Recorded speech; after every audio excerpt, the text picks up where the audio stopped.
invested wrongly because we're too much in a hurry. They did not do what I call the due diligence. I've done business before, I lost a lot of money. I've had transactions where my money is stuck for 2 years. I've had big transactions. Now, what are my lessons? I did not do due diligence. So I'm in a better position to now talk about this. Yes, I've been there. I know what it is. I know the pains you go through, where you have to now go through paying off.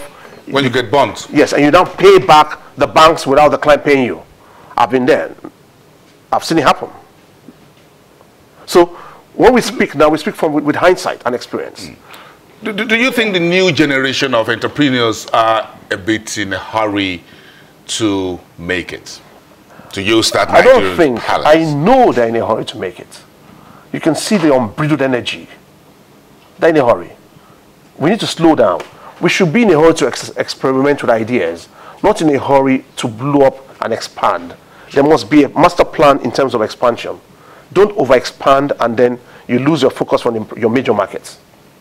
You should focus on your major markets, capture it, consolidate it. Now, as you're consolidating it, your competition is also expanding. They are watching you. Nobody stays sleeping. The market, your competition will never go asleep. They are watching you. They are adding value to your ideas and recreating. And don't forget, your consumers have options. Once in love with the product does not mean forever in love with the product. You must continue to innovate.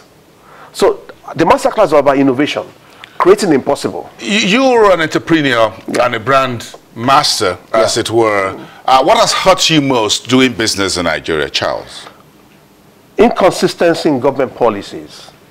Inconsistency in government policies and the lack of discipline with clients that would give you a project and they'll fail to meet their dotted lines. And you don't want to fight them legally all the time. It's horrible. It's tough. There's what we call, I tell my people, I say, this is the worst part of dishonesty. So a client writes the signs off. There are few brands that have integrity with payments. Very few brands. Very few brands. They shift the goalposts all the time. So even if you want to start charging them, you surcharge them a percentage on delayed in your payments, you do not want to fight a client too hard. You want to remain in business. So you need to devise a way to still get your money out and remain in business with the same clients.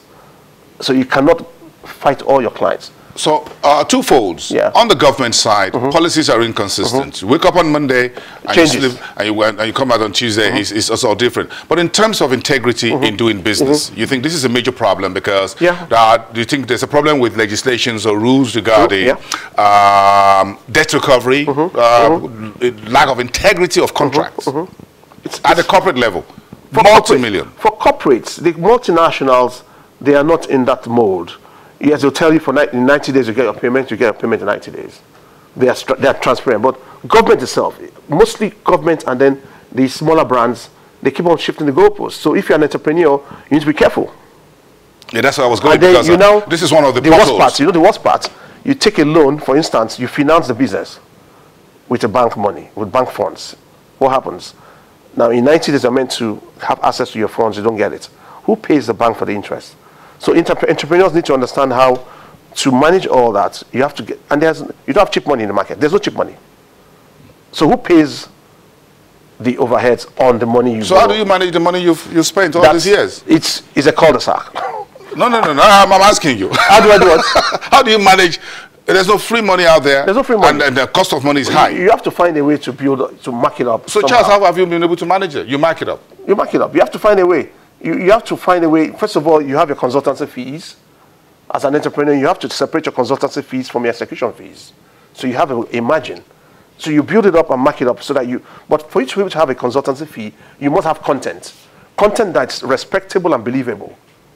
So your clients can also pay that. Now, most entrepreneurs do not focus on building the content. They have a product. They have a product, but have no brand. When you build a brand and you have the product, it's believable. So you have to spend time building on your content, and that's a product.